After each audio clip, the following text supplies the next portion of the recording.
Welcome to Bible Braylon. I want to share this Bible verse with you in this passage of scripture that God has just opened up to me. I've read it many times and I'm sure you have too. I'm sure you'll be seeing this video at a later date, but right now it's very cold. I'm getting ready to go into work. But just feasting on the Word of God this morning, starting my day off in the Word of God. I want to encourage you, first of all, to do that. Try to make it a point, if you can, if it's nothing but a few scriptures or a few chapters or a few Bible verses on your phone or in your physical, actual Bible, whatever the case may be. Try to start your day off with God and through His Word, through prayer, whatever you have to do to just meditate on the Word of God, meditate on the presence of God, and watch how God will begin to just walk with you through your day, meditating on His Word that you read or that you feasted on earlier that morning or before you start or before you do anything that day. Just try to make God first, put God first, and watch what happens. So in this passage of scripture, the Bible begins to read, "And the Lord said unto him, Now do you Pharisees make clean the outside of the cup and the platter, but your inward part is full of ravening and wickedness. Ye fools, did not he that made that which is without make that which is within also? But rather give alms of such things as you have, and behold, all things are clean unto you." Now, what Jesus is talking about right here is the Pharisee was like marveling and he was just shocked. He didn't know what was going on because Jesus did not wash before he ate with the Pharisees. Now, in this passage of scripture, he's not talking about washing his hands like we do because they're dirty or because they're unclean or whatever. He's not talking about washing his hands in that sense. He's talking about what the Pharisees and the religious people of that day would do. They would ceremonially dip their hands in the washing to purify themselves, thinking that, their outward religion. And that's what the commentary really talks about and focuses on right here in this Bible.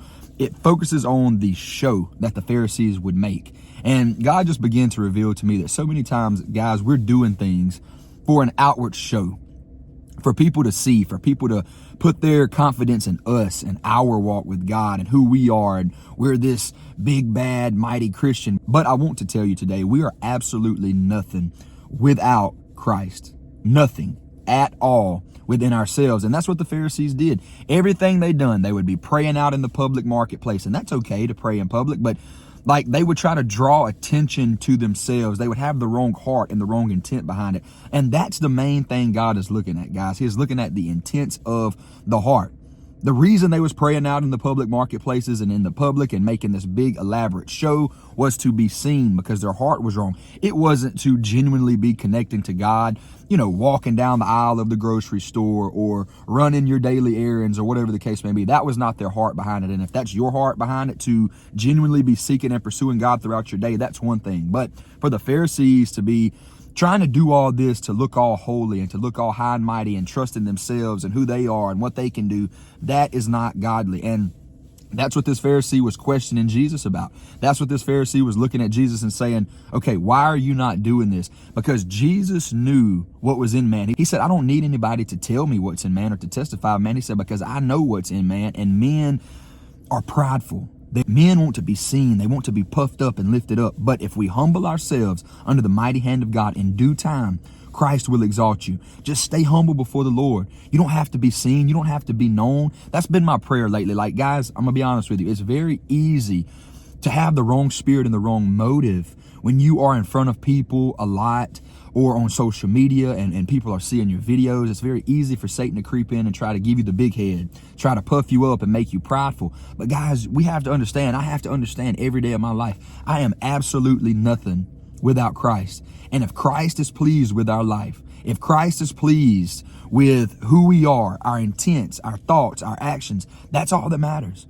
That's all that matters. Everybody else will be okay. I want to live a life pleasing to Christ. So I want to encourage you, don't do things and don't be doing things today to be making an outward show to impress men, but live your life in harmony with God and in tune with God and His Word to live pleasing unto the Lord. I hope this video has helped you. I hope this has encouraged you in some way. Again, start your day with Jesus. Whatever you have to do through prayer, through reading your word, through meditating on God and His faithfulness and His presence, start your day with Jesus. I'm going to link a free ebook in the description, and I'm also going to try to put it in the comment section.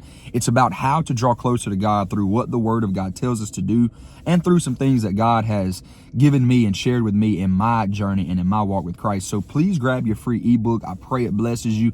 And subscribe to this channel, guys. By you subscribing, sharing, liking, commenting, interacting with this video, you're helping me to push the gospel to more and more people for absolutely free. And that is my mission. That's my goal. And I can't do it by myself. I need your help. I don't want to be a stranger through a camera, but this is a community, and I'm praying for you. I'm genuinely lifting up every viewer and every subscriber every day before the Lord. And I pray his will to be done in your life and that you draw closer to Jesus. I'm praying for you. I love you. I'll see you next time. Be blessed.